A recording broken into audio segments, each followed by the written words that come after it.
Hello everyone, कैसे हो सब।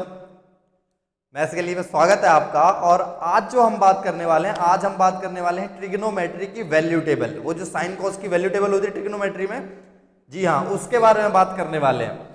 तो वो जो वैल्यू टेबल है वो बहुत अच्छी वैल्यू टेबल है, फिर भी बच्चों को उससे प्रॉब्लम है। और प्रॉब्लम क्या है कि वो याद नहीं होती, और अगर याद हो जाती है तो बड़े जल्दी भूल जाते हैं। तो इसीलिए मैं आया हूं इसीलिए मुझे एक तरीका लेके आया हूं मैं। वो ऐसा तरीका है जिससे आपको टेबल 2 मिनट में याद हो जाएगी, और याद होने के साथ साथ आपको लाइफ टाइम के लिए याद रहेगी। ठीक है। और सबसे बड़ी बात, आपको पूरी टेबल याद भी नहीं करनी। आपको साइन कॉस टेन कोसेक इन सबकी वैल्यू अलग अलग याद नहीं करनी, सिर्फ एक ही वैल्यू याद करनी है, साइन की।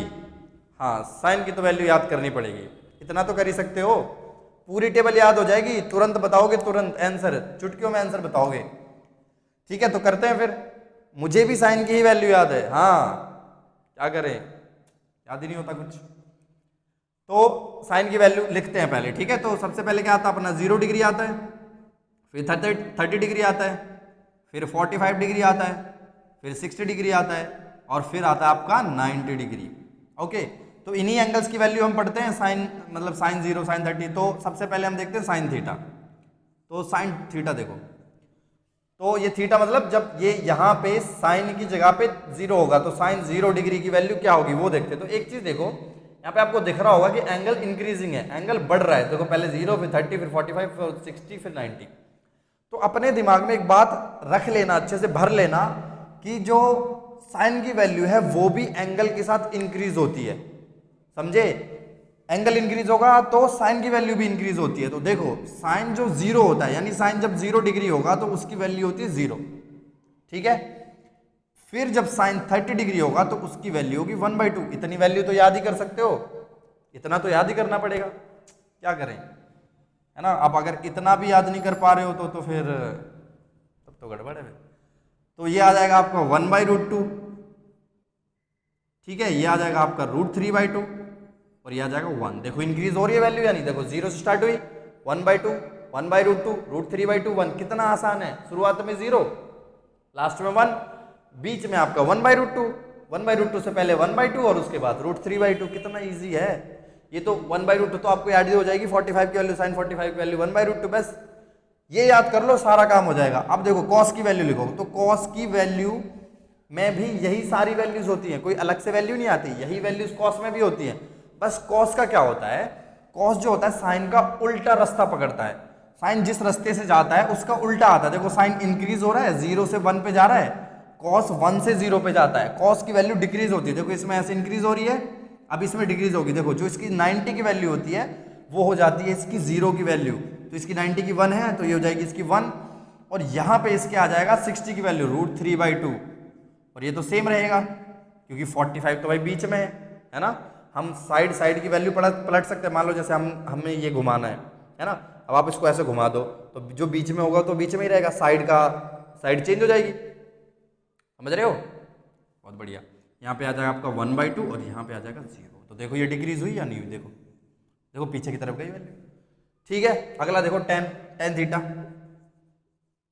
देखो, अब सबको पता है कि जो टेन थीटा होता है आपका वो क्या होता है, वो होता है sine theta upon cos theta, है ना, साइन थीटा बटे कॉस थीटा। तो जो इसकी वैल्यूज है, टेन की जो वैल्यूज है वो भी तो होगी साइन थीटा की वैल्यू बटे में कॉस थीटा की वैल्यू, है ना। तो देखो टेन 0 क्या होगा, साइन 0 की वैल्यू बटे में कॉस 0 की वैल्यू, तो क्या होती है 0 बटे में 1, 0 बटे में 1 होगा, और वो 0 बटे में 1 क्या होता है 0, यानी ये वैल्यू क्या हो जाएगी 0, टेन 0 0। अगला देखो, फिर जब इन दोनों को बटे में रखोगे तो देखो बटे में रखने पे 2 से 2 खत्म हो जाएगा, है ना, 1/2 अपॉन में √3/2। तो 2 से 2 खत्म, क्या बचा 1/√3 बचेगा। समझ में आ रही बात, बचेगा ना 1/√3। तो ये 1/√3 हो गया। अब ये देखो पूरा सेम है तो पूरा कट जाएगा, यहाँ पे 1 बचेगा, ये √2 से 2 खत्म, तो यहाँ पे बचेगा √3। अब ये देखो यहाँ पे क्या होगा, 1/0 होगा कि नहीं होगा, है ना, बहुत बढ़िया, 1/0 होगा बिल्कुल। तो जो 1/0 होता है, यानी 1/0 होगा, उसको हम बोलते हैं इन्फिनिटी। मतलब उसकी वैल्यू अभी किसी को पता नहीं है, तो इन्फिनिटी उसको लिख लो या फिर ये लिख लो नॉट डिफाइंड, मतलब वैल्यू पता नहीं चली, अभी चलेगी कभी ना कभी तो। अब साइन की वैल्यू देखो, कॉसेक, अब हमारे पास tan की वैल्यू आ गई, कॉस की, tan की, साइन की भी आ गई, तो हमें अब कॉसेक चाहिए। तो सबको पता होगा कि जो कॉसेक होता है वो सेक का रेसिप्रोकल, सॉरी साइन का रेसिप्रोकल होता है। तो रेसिप्रोकल मतलब उसकी वैल्यू को उल्टा पलट दो, वैल्यू को पलट दो। तो देखो जब हम 0 को पलटेंगे कॉसेक थीटा के लिए, तो जब हम 0 को पलटेंगे तो क्या आ जाएगा 1/0, और 1/0 मैंने बताया था क्या होता है, इन्फिनिटी, है ना। देखो 1/0 होगा कि नहीं, जैसे देखो अगर आपका साइन थीटा दे रखा है, आपका साइन थीटा अगर 2 होता था तो कॉसेक थीटा क्या हो जाता था, 1/2 हो जाता था कि नहीं, पिछले वाले एक्सरसाइज में करा था सबने, है ना। और अगर मान लो ये साइन थीटा आपका 2/3 है, तो ये कितना हो जाता है कॉसेक थीटा हो जाता है 3/2, यानी वैल्यू पलट जाती है। तो इसी तरह ये भी पलट गया, ठीक है। तो ये कितना हो जाएगा आपका 1/0 क्या होता है, इन्फिनिटी। अब देखो इसको पलटो तो यहाँ पे 2 आ जाएगा, इसको पलटो तो √2 आ जाएगा। अब इसको पलट दो, इसका रेसिप्रोकल कर दो तो ये 2/√3 आ जाएगा, और 1 का रेसिप्रोकल तो 1 होता है। इसी तरह सेक थीटा की वैल्यू आ जाएगी, सेक थीटा किसका रेसिप्रोकल होता है, कॉस का, तो 1 का रेसिप्रोकल क्या होगा 1 का उल्टा क्या होगा 1, और इसका उल्टा क्या होगा 2/√3, इसका उल्टा वही √2, और इसका उल्टा क्या हो जाएगा 2, और यहाँ पे देखो 0 है तो 0 का उल्टा क्या होता है 1/0, और 1/0 क्या होता है इन्फिनिटी या फिर नॉट डिफाइंड। इसी तरह आप कॉट की लिख लो, कॉट थीटा क्या होगा इसका उल्टा, तो ये क्या होगा 1/0 होगा ना, 1/0, और 1/0 वैल्यू इन्फिनिटी, इसका हो जाएगा आपका √3, इसका हो जाएगा आपका 1, ये हो जाएगा आपका 1/√3, और ये इन्फिनिटी क्या होगा 1/∞, है ना। इन्फिनिटी का उल्टा करेंगे तो क्या होगा 1/∞, और उसको मानते हैं 0, वो क्या होता है 0, तो ये जो वैल्यू है यहाँ पे क्या आ जाएगी आपकी 0। हो गया, कितना आसान था, एक बार खुद बना के देखो, 2 मिनट के अंदर आपको समझ में आ जाएगा, 2 मिनट में याद हो जाएगा। अब मैं आपको एक बात बताता हूँ, देखो आप क्या करो tan थीटा की वैल्यू को याद कर लो, क्योंकि आप जब एग्जाम में ऐसे करोगे साइन थीटा अपॉन में cos थीटा तो बड़ी दिक्कत हो जाएगी, है ना, टाइम वेस्ट होगा। इससे बढ़िया याद कर लो, देखो कितना है tan 45 की वैल्यू 1, उससे पहले 1/√3, उसके बाद √3, है ना। देखो शुरुआत में 0, एंड में इन्फिनिटी, tan 45 की वैल्यू 1, और उससे पहले 1/√3, उसके बाद √3।